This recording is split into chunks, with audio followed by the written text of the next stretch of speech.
പിന്നെ ഞാൻ ഇട്ടിരിക്കുന്ന ഡ്രസ് ഏട്ടൻ്റെ ഇത്തിട്ട് ഷർട്ടോടാണ് ഇറങ്ങിപ്പോകുന്നത്. അപ്പൊ ഞാനും ഏട്ടനും എങ്ങോട്ടാ പോകുന്നത് നിങ്ങൾക്ക് പറഞ്ഞു കളയാം. അപ്പൊ ഈ ദിവസം എന്ന് പറയുന്നത് ഡിസംബർ 31, അതായത് നമ്മുടെ ന്യൂ ഇയറിന്റെ തലേ ദിവസം. ന്യൂ ഇയറിന് പ്രത്യേകിച്ച് പ്ലാൻ ഒന്നും ഇല്ലാതെ ഇങ്ങനെ വീട്ടിൽ ഇരിക്കുമ്പോഴായിരുന്നു എനിക്കൊരു മെസ്സേജ് വന്നത്. നമ്മൾ മൈജിന്ന് ഓൾറെഡി നമ്മൾ ഫോൺ എടുത്തിട്ടില്ലായിരുന്നു, ഒരു S24 അൾട്രയും അതുപോലെ തന്നെ അനിയനൊരു ഐഫോൺ എടുത്തിട്ടുണ്ടായിരുന്നു.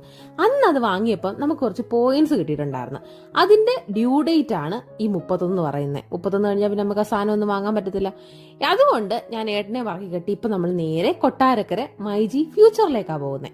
അപ്പൊ നമ്മള് ഫോൺ എടുത്തത് കൊല്ലത്ത് മൈജിന്നായിരുന്നു. പക്ഷെ എനിക്ക് കുറച്ച് ഇപ്പം ഏട്ടൻ പറഞ്ഞ ആദ്യം നമുക്ക് ഹെഡ്സെറ്റ് വാങ്ങാം, അത് വാങ്ങാം, ഇത് വാങ്ങാന്നൊക്കെ പറഞ്ഞു. പക്ഷെ എനിക്ക് അതിനൊന്നും താല്പര്യമില്ലായിരുന്നു. എന്റെ മനസ്സിൽ ഞാൻ കുറച്ച് ഐറ്റംസ് സ്വരുക്കൂട്ടി വെച്ചിട്ടുണ്ടായിരുന്നു, എനിക്ക് അതൊക്കെ വാങ്ങണമെന്ന് പറഞ്ഞു. കാരണം നമുക്ക് പൈസ ഒന്നും കൊടുക്കണ്ട.